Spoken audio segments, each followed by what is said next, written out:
నమస్తే అండి. తెలుగు ప్రజలకు ఈరోజు రేవంత్ రెడ్డి గారు డిఎస్సి వాయిదా మీద కొన్ని వ్యాఖ్యలు మాట్లాడిండు. ఏం మాట్లాడిండో విని దానికి అంటే అధికారులు ఆయనకు ఎంత రాంగ్ ఇన్ఫర్మేషన్ ఇస్తూ ఉన్నారు అనే దాని మీద మీకు చెప్తాను. డిఎస్సి కానీ గ్రూప్ 2 కానీ గ్రూప్ 3 కానీ పక్కడబందిగా ఒకదానికొకటి ఇబ్బంది జరగకుండా ఒక ప్రణాళికాబద్ధంగా పరీక్షలు నిర్వహిస్తుంటే ఇప్పుడు ఆశ్చర్యకరంగా పరీక్షలు వాయిదా అయ్యండి అని కొట్లాడుతున్నారు. ఇంతకాలం 10 ఏళ్ళు మనం కొట్లాడింది పరీక్షలు పెట్టండి, పరీక్షలు పెడతారా లేదా, మేము ముదిరిపోతున్నాం. బెండకాయ ముదిరిపోయిన పిల్లగానికి వయసు మీద పడ్డది,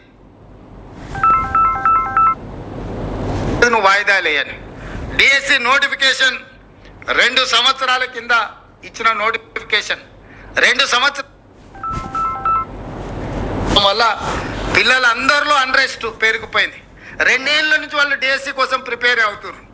ఇప్పుడు నేను డిఎస్సి పలానా డేట్ నాడు పెడతా అంటే లేదు మాకు చదువుకోవడానికి సమయం కావాలి, దాన్ని కూడా కొంచెం వాయిదా అయ్యింది అంటారు. అరే రామా, 10 ఏళ్ళు నోటిఫికేషన్ రాలేదన్నారు, 2 ఏళ్ళ కింద డిఎస్సి నోటిఫికేషన్ వచ్చింది, 2 ఏళ్ళ నుంచి వాయిదాలు పడతానే రైట్ అండి. ఇది 2 సంవత్సరాల కింద నోటిఫికేషన్ వచ్చిందని చెప్పేసి రేవంత్ రెడ్డి గారు అన్నారు. ఈ సీఎం గారిని ఎంత తప్పుదో పట్టిస్తారు అధికారులు అనడానికి ప్రూఫ్తో చెప్తున్నాం. ఏదో బట్టగాల్చి మీద పడేయడం కాదు, ఏం కాదు. మీరు చూడొచ్చండి, director of school education Telangana Hyderabad TRT అంటే teachers recruitment test DSC for the post of school assistants and secondary grade teachers కోసం, ఇంకా లాంగ్వేజ్ పండిట్ కోసం, ఫిజికల్ ఎడ్యుకేషన్స్ కోసం ఇదంతా ఉంది. మరి ఇక్కడ డేటు ఉంది, డేటెడ్ 5వ తారీఖు మరి 9వ నెల 2023. Applications are invited through online at website అని ఇక్కడ వచ్చేసింది. రేవంత్ రెడ్డి గారు ఏమంటున్నారు, 2 సంవత్సరాల క్రితం అంటున్నారు. ఇది వచ్చిన తర్వాత ఫీజు ఒక 1000 రూపాయలు ఉంది. దీని తర్వాత మీరు చూడొచ్చు ఇవన్నీ కూడా స్కూల్ అసిస్టెంట్కి సంబంధించి 20వ తారీఖు 11వ నెల 2023 నుంచి 21వ తారీఖు 2011 2023 2 డేస్ అని. తర్వాత ఇట్లా స్కూల్ అసిస్టెంట్స్కు 22/11/2023 అని, 23/11/2022 ఫిజికల్ ఎడ్యుకేషన్ లాంగ్వేజ్కి 24వ తారీఖు అని, సెకండరీ గ్రేడ్కు 25వ తారీఖు నుంచి 11 నెల 2023 నుంచి 30/11/2023. ఈ 30/11/2023 అనేది అసెంబ్లీ ఎన్నికలకు సంబంధించి. ఇదంతా చూసుకుంటే ఎలక్షన్కు 3 నెలల ముందు నుంచే ఇదంతా జరిగిందనేది మనం క్లియర్గా చూస్తున్నాం. అప్పుడు ఎన్నికల కమిషన్ ఏం చేసింది, ఎన్నికలు ఉన్నాయి కాబట్టి ఈ ఎగ్జామ్స్ జరగలేదు.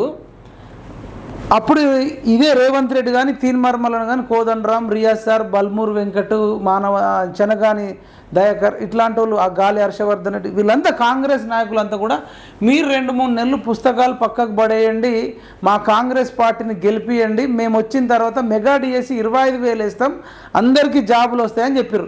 ఇప్పుడు రేవంత్ రెడ్డి గారు ఏం చెప్తా ఉన్నారు, 2 సంవత్సరాలు అవుతుందని పచ్చి అబద్ధము. ఆ అధికారులు ఆయనను తప్పుదో పట్టిస్తున్నారని మనకు క్లియర్గా అర్థమవుతుంది. దయచేసి ఈ వీడియో రేవంత్ రెడ్డి గారికి చేరవేయాలి.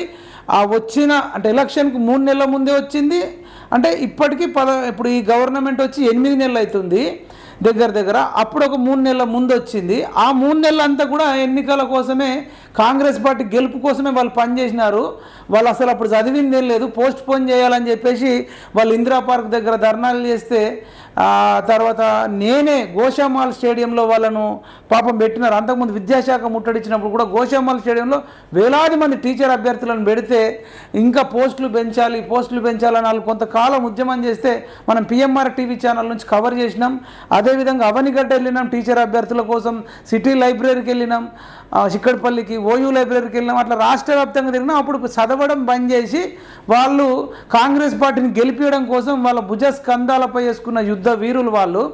దాని తర్వాత కాంగ్రెస్ పార్టీ గెలవడం, డిసెంబర్ 7 నాడు మరి అంటే ప్రమాణ స్వీకారం చేయడం, డిసెంబర్ 3 నాడు మరి రిజల్ట్స్ రావడం, ఆ డిసెంబర్ అంతా కూడా వాళ్ళు సంతోషంలో ఉన్నారు, హ్యాపీగా ఉన్నారు. తర్వాత కాంగ్రెస్ పార్టీ మన ప్రభుత్వం వచ్చిందనే ఆనందంలో ఉన్నారు వాళ్ళు. ఫిబ్రవరిలో నోటిఫికేషన్ వేసిరండి, ఓకే. ఫిబ్రవరి నుంచి మార్చు, ఏప్రిల్, మే, జూన్ అంటే ఒక 4 నెలలు ఉంది మధ్యలో. అంటే జూలై 18 అంటారు కాబట్టి 4.5 నెలలు ఏమో ఉంది. కాకపోతే అది అట్లనే ఉన్నా అయిపోతుండే. ఈ మధ్యలో టెట్ ఎగ్జామ్ పెట్టిర్రు. జూన్ 12 నాడు రిజల్ట్ కూడా వచ్చింది. జూన్ 12 నుంచి జూలై 18 వరకు, అంటే ఒక 36 రోజులు ఏమో ఉంటుంది. అప్పుడు టెట్ పెట్టకపోయినా ఇంత గొడవ జరిగేది కాదు. టెట్ పెట్టడం వల్ల ఇంత జరుగుతుంది. అదేవిధంగా సోషల్ వెల్ఫేర్ ఆఫీసర్కి సంబంధించిన జాబ్ దాంట్లోనే పెట్టడము, డివిజనల్ అకౌంట్ ఆఫీసర్ అనే జాబ్ పెట్టడము, వీటి వల్ల వాళ్ళు వీటన్నిటి వల్ల స్ట్రెస్ అవుతూ ఉన్నారు, బర్డెన్ అవుతూ ఉందని చాలామంది అడుగుతూ ఉన్నారు. అట్లా అని చెప్పి వాళ్ళు అడిగిర్రని చెప్పి వాయిదా వేయమని మేము అనట్లేదండి. చర్చలు జరపండి, ఒరిజినల్గా ఏందో తెలుసుకోండి. అంతేగాని 2 ఏళ్ళ నుంచి చదివిర్రు అనడము, బెండకాయ ముదిరినట్టు ముదిరిర్రు అనడం. సీఎం రేవంత్ రెడ్డి గారు మరి మీకు చెడ్డ పేరు వస్తుంది, గ్రౌండ్లో మీకు చాలా తప్పుదోవ పట్టిస్తున్నారని చెప్పి చెప్తా ఉన్నాం.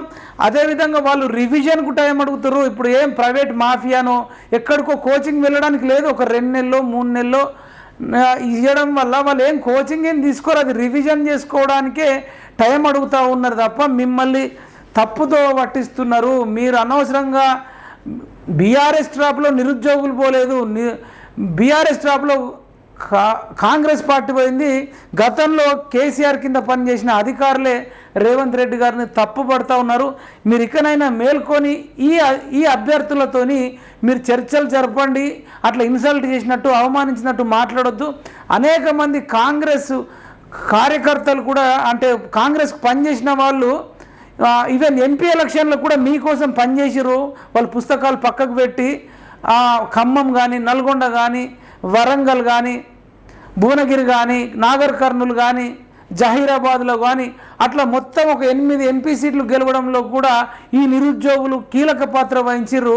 ఆ ఎంపీ ఎలక్షన్లు మొన్ననే. సో వీటన్నిటి కారణాల వల్ల వాళ్ళు ఒక 2-3 నెలలు అడుగుతూ ఉన్నారు. అట్లీస్ట్ చర్చలు జరిపితే ఏదో ఒకటి అవుతుంది. ఇంకా పేదవాళ్ళు ఉన్నారు, మరి ఆ 2-3 నెలలకు వాళ్ళకి డబ్బులు ఎట్లా అని మీరు అడగవచ్చు. ఈ 3 నెలలు 2 నెలలు వాయిదా వేయడం వల్ల ఆ 11,000 మందికి జాబులు వచ్చే సాలరీస్ ఇవ్వడం అనేది ఉండదు. ఆ డబ్బులే ఎవరైతే పేదవాళ్ళు ఉన్నారో ఆ పేదవాళ్లకు, పేద స్టూడెంట్స్కు చదువుకునేటోళ్ళకు కూడా మీరు కొంత మంచికి 10,000 20,000 కూడా సపోర్ట్ చేయవచ్చు. ఎట్లాగో మీరు నిరుద్యోగ భృతి ఇస్తున్నారు. ఈ 8 నెలలు కలిపిస్తే 8 ముళ్ళ 24, అంటే ఒక్కొక్క నిరుద్యోగికి 24,000 రూపాయలు కూడా ఇవ్వచ్చు.